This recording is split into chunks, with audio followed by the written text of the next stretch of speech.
Kumara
Amen.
यादसाठी केला होता अट्टहास,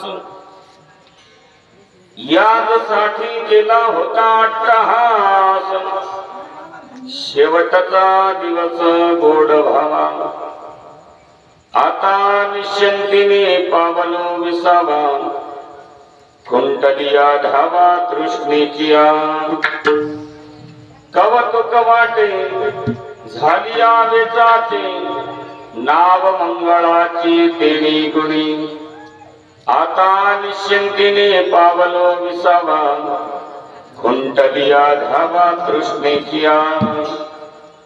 तुका म्हणे मुक्ती परणेली नवारी, तुका म्हणे मुक्ती परणेली नवारी, आता दिवस चारी खेळी बेडी, आता निश्चिंतीने पावलो विसावा, खुंटलिया धावा तृष्णेची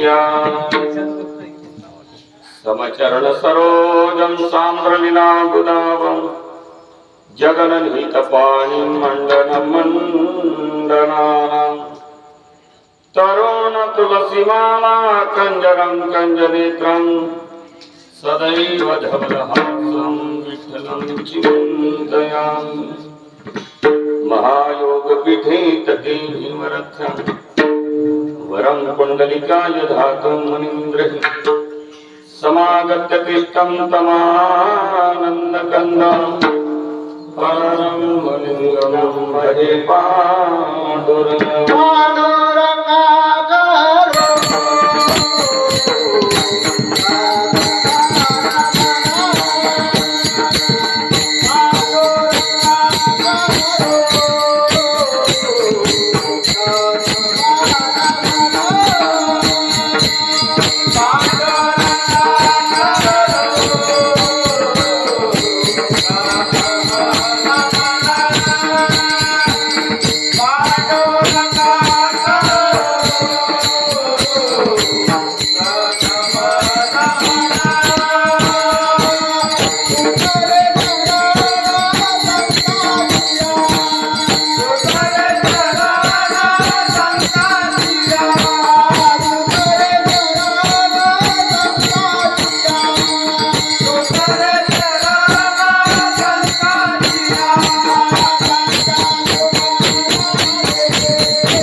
शांतं सच्चिदानंद विग्रहं, पूर्ण ब्रह्म परानंदमीशमानंदी वल्लभं, सच्चिदानंद रूपाय विश्वोत्पत्त्यादिहेतवे, तापत्रय विनाशाय श्रीकृष्णाय वयं नमः।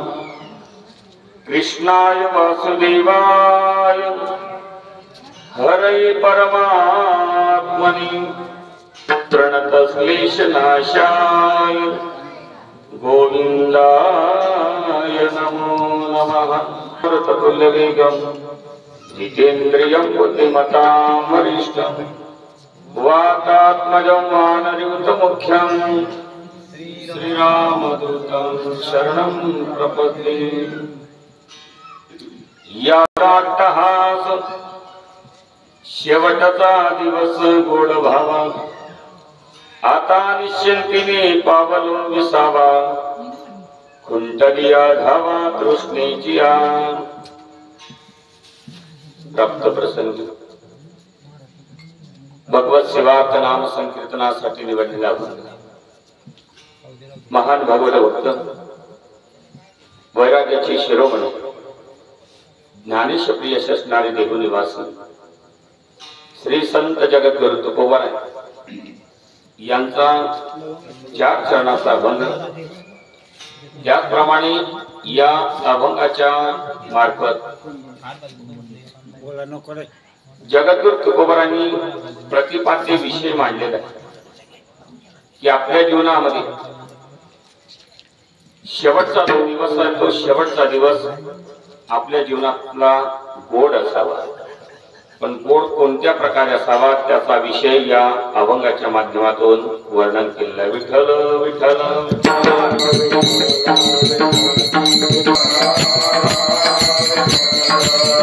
आजचा शुभ मुहूर्त, एक गुढीपाडवा झाला, आताचा हा दुसरा आपला शुभ मुहूर्त म्हणजे अक्षय तृतीया. या दिवशी आपल्याला जेही काही खरेदी करायचं असेल, शुभ कार्य करायचं असेल, साखरपुडा करायचा असेल, प्लॉट घ्यायचा असेल, गाडी बंगला शेती घ्यायची असेल, काही घ्या, सोनं चांदी तुम्हाला जेही घ्यायचं असेल तर कोणत्या दिवशी? शुभ मुहूर्तावर. म्हणून आजचा पर्वणीचा काळ अक्षय तृतीया, आणि या अक्षय तृतीयाच्या दिवशी आजचं हे नाम संकीर्तन ज्या जीवाच्या नावाने वडील वैकुंठवासी दगडू मिठाराम कोल्हे यांनी आपल्या जीवनातला प्रवास संपवला आणि परलोकी गमन केलं.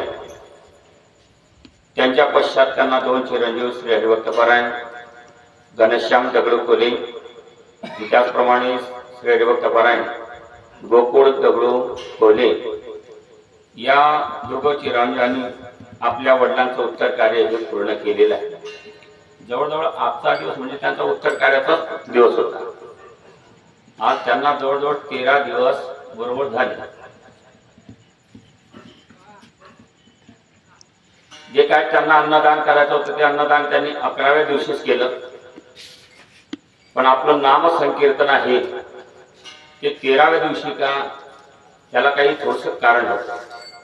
कारण असाही करणी का न करणी योगी तोची जाणी, विश्व चळतसे देणे परमात्मनी, करणारे आपण कोण नाही, करणारा करता करता भगवंत आहे. भगवंताची ज्यावेळेस इच्छा असेल, भगवंत ज्यावेळेस सद्बुद्धी प्राप्त करतील त्यावेळेस सर्व कार्य घडून येतात. म्हणून हा जे नाम संकीर्तन, हे नाम संकीर्तन परवाच्या दिवशीच होतं, म्हणजे सोमवारी, पण ते सोमवारी न होता आजचा दिवस म्हणजे पर्वणीचा काळ. या पर्वणीच्या दिवसावरती आजचं हे कीर्तन ठरवण्यात आलं. विठ्ठल विठ्ठल असं जाऊन त्यांना जवळजवळ आज 13 दिवस पूर्ण झाले, आणि त्यांच्या आत्म्यात चिर शांती प्राप्त करून देऊ म्हणून तेवढ्यासाठी आजचं नाम संकीर्तन आहे. असं हे अमंगलालाही मंगल करण्याचं कार्य भगवंताचं नाम करतं, भगवंताचं नाम. म्हणून आपण सुरुवातीला मंगलाचं नामकरण केलं. मग या जगामध्ये मंगल कार्य काय आहे? या जगामध्ये सर्वात मंगल जर नाम जर कोणाचं असेल तर प्रभूचं नाव आहे.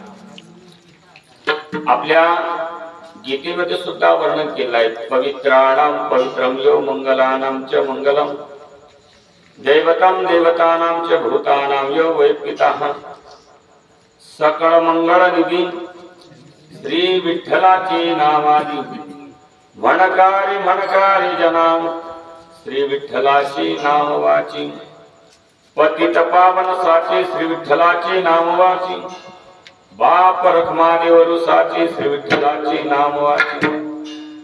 अमंगलालाही मंगल करण्याचं पवित्र काम जर कोण करत असेल तर भगवंताचं नाव आहे. म्हणून तेवढ्यासाठी आपल्या जीवनामध्ये जगद्गुरु तुकोबारांनी असं व्यक्त केलं की आपल्या जीवनात शेवटचा जो दिवस आहे ना, तो शेवटचा दिवस गोडधोड असावा. गोडधोड म्हणजे जवळजवळ आज तुमच्या लक्षातच आलं असेल की प्रत्येकाने आज कोणतं जेवण केलं?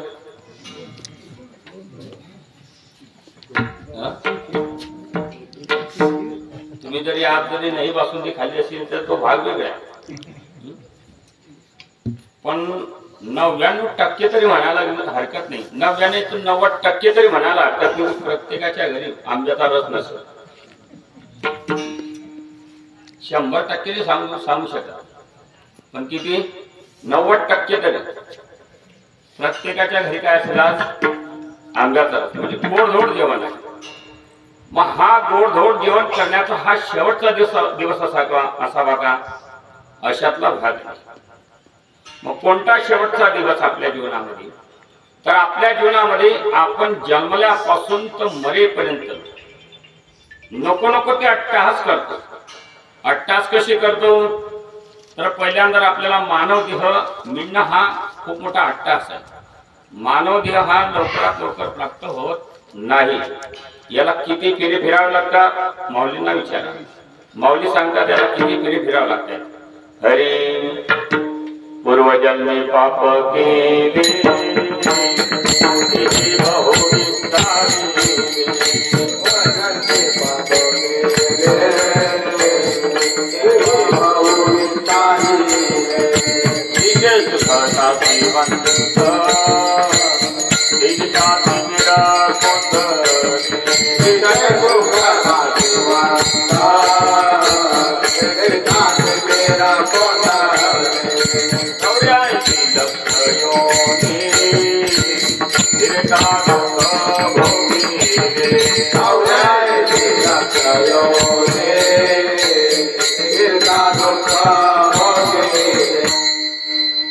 पूर्वजन्मी पाप केले ते बहु विस्तारिले 84 लक्ष योनी फिरता दुःख भोगिले. किती फेरे फिरावं लागतात? 84 लक्ष योनी फिरता दुःख भोगिले. नुसतं आपल्याला नाही, भगवान शिवजींची जी पत्नी आहे पार्वती माता, या पार्वती मातेला सुद्धा लक्ष 84 योनी फिराव्या लागल्या. त्यावेळेस कुठं भगवान शिवजींची प्राप्ती झाली? तोपर्यंत नाही झाली. तुम्हाला कथा भाग माहिती आहे, रामायणामध्ये कथा भाग आलेला आहे. भागवतामध्ये थोडसा त्याला विश्लेषण आलेलं आहे थोडस, की ज्यावेळेस सती माता आपल्या पतीचे मत खंडन करून आपल्या वडिलांच्या घरी गेली, दक्ष प्रजापतीच्या घरी. काय काय करावं लागलं तिला? यज्ञात उडी घ्यावी लागली. एवढंच नाही, शरीर जाळलं गेलं. शरीरापासून जे मांसाचे तुकडे त्या जमिनीवरती पडले. विष्णू भगवंतांनी सुदर्शन चक्र सोडले, त्या चक्राला शरीराचे काय केले? पूर्ण तुकडे तुकडे केले. आणि 184 योनी ही पुन्हा तिला फिरावी लागली. नंतर हिमालयाच्या उदरी पार्वती या नावाने जन्माला आली. आणि त्यावेळेस कुठं भगवान शिवजी आणि पार्वती मातेचं पुन्हा लग्न झालं. जीवाला इतके फेरे फिरावे लागतात आणि इतके फेरे फिरून फिरून मग जन्माला येतो. पण जन्माला येत असताना पहिल्यांदा नरक भोगावं लागतं. नरक भोगल्याशिवाय आपण या मृत्यू लोकांमध्ये येऊ शकत नाही. म्हणे महाराज एवढे फेरे फिरले, नरक कोणतं भोगायचं? नरक एक आहे. जिवंतपणे आपल्याला 2 नरक भोगावे लागतात. जिवंतपणे ते प्रत्यक्षात आपल्याला इथं पाहिल्यानंतर वर काय काय होत असेल आपल्याला त्याची गॅरंटी लावता नाही येणार. पहिलं नरक माऊलींना विचारा, माऊलीने आपल्या ज्ञानेश्वरीमध्ये वर्णन केलं. हरे मातेची अवदर कोहरी पचोनी विष्ठेच्या दाथरी उकडोनी 9 मासवरी जन्मोजन्मी मरतात. आणि याचं तंतोतंत विश्लेषण जगद्गुरु तुकोबारांनी केलं. हरे काय सांगू गर्वीची यातना,